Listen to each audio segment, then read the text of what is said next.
Cotton, welcome to the show. It's great to have you, sir. Hey, Chris, it's good to be on with you. Thanks for having me. I know our time is limited, and if you don't mind, because I loved your interview on CNBC on July 14th, I just want to play a short clip of it for our audience to give us some context, and we'll chat about it, okay? Sure thing. Thank you. So Senator Cotton just recently wrote a letter to BlackRock, Larry Fink. He was asked about it on CNBC from Andrew Sorkin. Here is his response in regards to ESG. Well, Andrew, what Larry Fink and BlackRock have done, in part through collusion with this climate action partnership, is essentially create a climate cartel. They are trying to suppress investment in the fossil fuel industry in America. And I know you have a lot of CEOs and investors who watch. I would just say this: if you're thinking about joining this climate cartel, you better think again and you better lawyer up. There's a reason why America's top law firms are already advising their clients to be wary here, because this is contributing to $5 a gallon gas. And when Republicans take charge in November, I'm going to make sure that the Congress is investigating these matters. This is almost certainly a breach of these firms' fiduciary duties, probably a civil violation of the antitrust laws, exposing them to triple damages, and very possibly a criminal violation. When we win back the White House in 2024 and the Department of Justice and the Federal Trade Commission is no longer an ideological and partisan weapon against the oil and gas industry, some of these executives could be facing time in federal prison. Wow, very strong words there, Senator Cotton. And then the best part, I don't think Andrew Sorkin got it. He goes, can we just lower the temperature a little bit here, Senator? Well, I haven't changed my mind in a couple of weeks, Chris.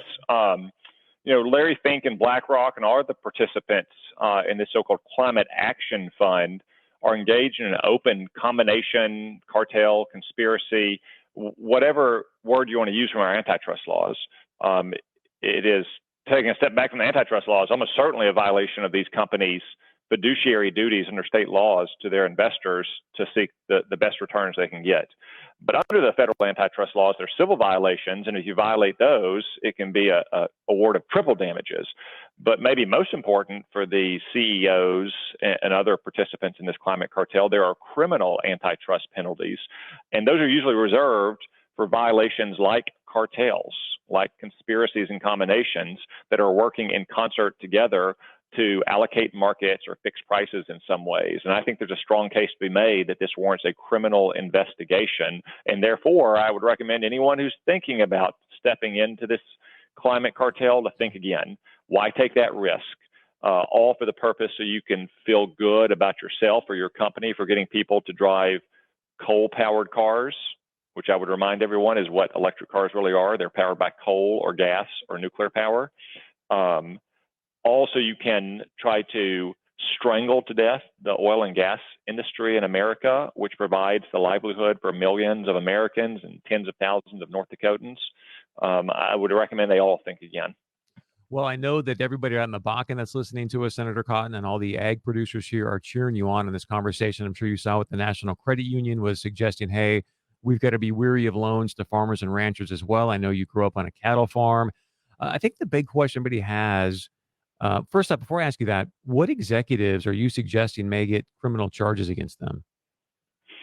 So in this case, the cartel is largely investment executives, and they are targeting oil and gas companies or their service providers. So think about companies like Exxon, for instance, or Halliburton or other people and companies that work in the oil patch.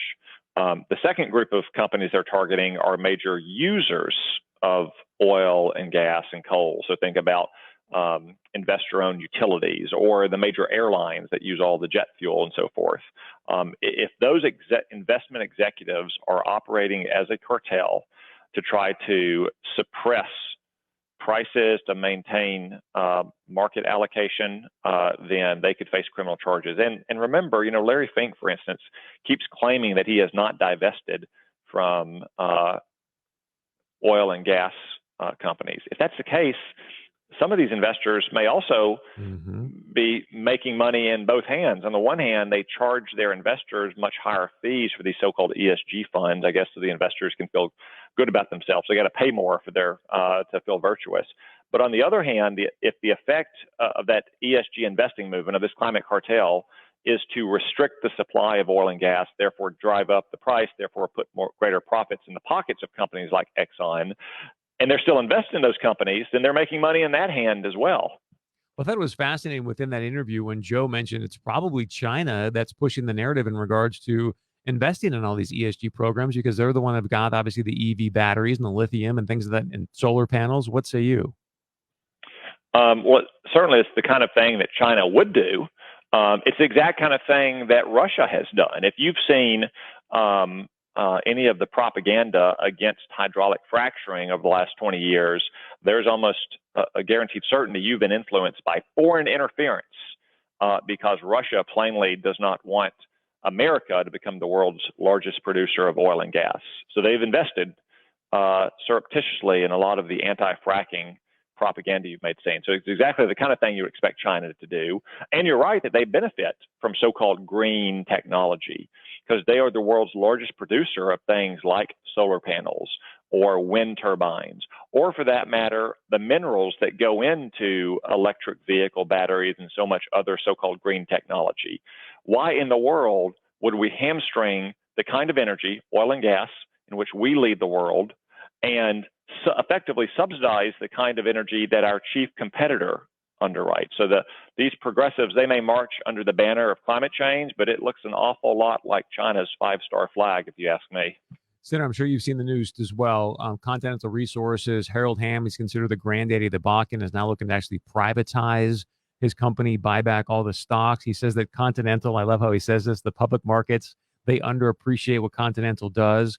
Now, you served our nation. I got two more things I want to get to, sort of in a limited amount of time. Unless you can stay for another segment, we'd love to keep you. But my question is why? You served our nation. Thank you for your service.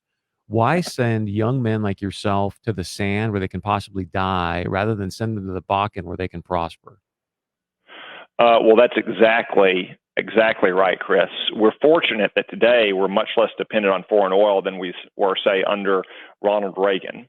And that we have achieved true energy independence until the Democrats began to hamstring it. But I would put it even more starkly. Why would we even want to have to depend on imports from friendly countries like Canada even, or Mexico, our other partner in North America, when we can supply all of our energy needs and support most of our allies? Energy independence is vital for our security because the opposite of it, if you just think about it, is energy dependence, which is a humiliating condition for a superpower.